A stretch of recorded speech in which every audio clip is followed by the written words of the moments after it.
یہ کہانی بہت پرانی ہے۔ بسرا شہر میں دو دوست رہتے تھے، ایک کا نام ابراہیم اور دوسرے کا نام یوسف۔ یہ دونوں بچپن کے دوست تھے۔ جیسے ہی وہ بڑے ہوئے دونوں نے کاروبار اختیار کیا۔ ابراہیم بہت کامیاب تاجر بن گیا، اس کے ہاتھ لگتے ہی زمین سونا بن جاتی اور وہ بہت جلد دولت مند ہو گیا۔ لیکن یوسف ہمیشہ نقصان میں رہتا، چاہے وہ کتنا بھی محنتی اور محتاط کیوں نہ ہوتا۔ ایک دن اسے پتہ چلا کہ وہ جہاز جن پر اس نے سامان بھیجا تھا سب سمندر میں ڈوب گئے ہیں۔ یوسف کے لیے یہ بہت بڑا صدمہ تھا، مگر یوسف نے صبر کیا اور کہا، جو کچھ اللہ کے نزدیک ٹھیک ہے وہ ہوا، شاید یہ میرے لیے بہترین ہے۔ دوسری طرف ابراہیم اس خبر سے خوش ہوا، وہ نہیں چاہتا تھا کہ یوسف بھی کامیاب ہو اور اس کا نام اس کے ساتھ لیا جائے۔ ابراہیم خود بسرا کا سب سے کامیاب اور حکمت والا شخص بننا چاہتا تھا۔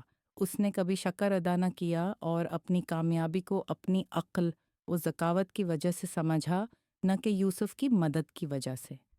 یوسف اور جن کی ملاقات ایک رات یوسف گھر جا رہا تھا کہ اچانک وہ ایک گوڑے میں گر گیا۔ وہ ہوش میں تھا اور باہر نکلنے کی کوشش کرتا رہا مگر ناکام رہا۔ تھکنے کے بعد وہ مدد کے لیے چلایا۔ اچانک اسے ایک آواز سنی، میں تمہاری مدد کروں گا، اپنا ہاتھ دو۔ یوسف نے ہاتھ بڑھایا تو ایک طاقتور ہاتھ نے اسے فوراً گڑھے سے باہر نکال دیا۔ یوسف نے حیرت سے پوچھا، آپ کون ہیں اور میں آپ کا حق کیسے ادا کروں؟ آواز نے کہا، میں ایک جن ہوں، اگر تم میرے لیے ایک کام کرو گے تو میں تمہاری مدد سمجھوں گا۔ جن نے یوسف کو ایک پرانا ویران گھر دکھایا جس کے اندر ایک خفیہ تہہ خانہ تھا۔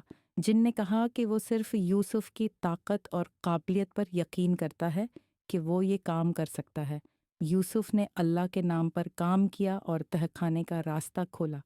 اندر جانے پر جن نے ایک بڑی مٹکی میں سونا دکھایا۔ جن نے بتایا، یہ خزانہ صدیوں سے یہاں چھپا ہوا تھا، پہلے یہ گھر ایک جادوگر کا تھا جو میری غلامی میں رہتا تھا۔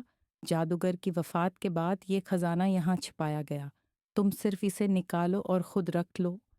یوسف کی ایمانداری اور ابراہیم کی لالچ۔ جن نے یوسف کو کہا کہ اس کے ایک کام کے بغیر خزانہ نہیں دیا جائے گا، مجھے تمہارے کندھوں پر بٹھا کر لے جاؤ۔ یوسف نے منع کر دیا کیونکہ یہ کام اس کے لیے خطرناک تھا۔ جن نے دھمکی دی کہ اگر یوسف نہ کرے تو اسے قید کر دیا جائے گا اور وہ بھوکا پیاسا مر جائے گا، مگر یوسف نے ہمت کی اور جن کو دھکیل کر تہہ خانے میں قید کر دیا اور خود خزانہ اٹھا کر نکل آیا۔ یوسف نے اس سونے سے جہاز خریدے اور کاروبار شروع کیا اور بہت جلد بسرا کا سب سے کامیاب تاجر بن گیا۔ ابراہیم، جو ہمیشہ یوسف کی کامیابی سے جلتا رہا، نے یوسف سے خزانے کا راز پوچھا۔ یوسف نے سختی سے کہا، یہ جگہ بہت خطرناک ہے، اگر تم گئے تو یہ جن تمہیں اپنی غلامی میں رکھ سکتا ہے۔ مگر ابراہیم لالچ کی وجہ سے گیا۔ جیسے ہی اس نے جن کے حکم کو قبول کیا، وہ ہمیشہ اس کے کندھوں پر بیٹھا رہا اور ابراہیم کا کنٹرول ختم ہو گیا۔ یوسف کی ایمانداری اور ہمت نے اسے کامیاب بنایا، جبکہ ابراہیم کی لالچ نے اسے نقصان پہنچایا۔ سب لالچ انسان کی تباہی کا سبب بنتی ہے۔ ایمانداری، ہمت اور اللہ پر بھروسہ کامیابی کی ضمانت ہے۔ دوسروں کے کام میں حسد اور دھوکہ نقصان کا باعث بنتا ہے۔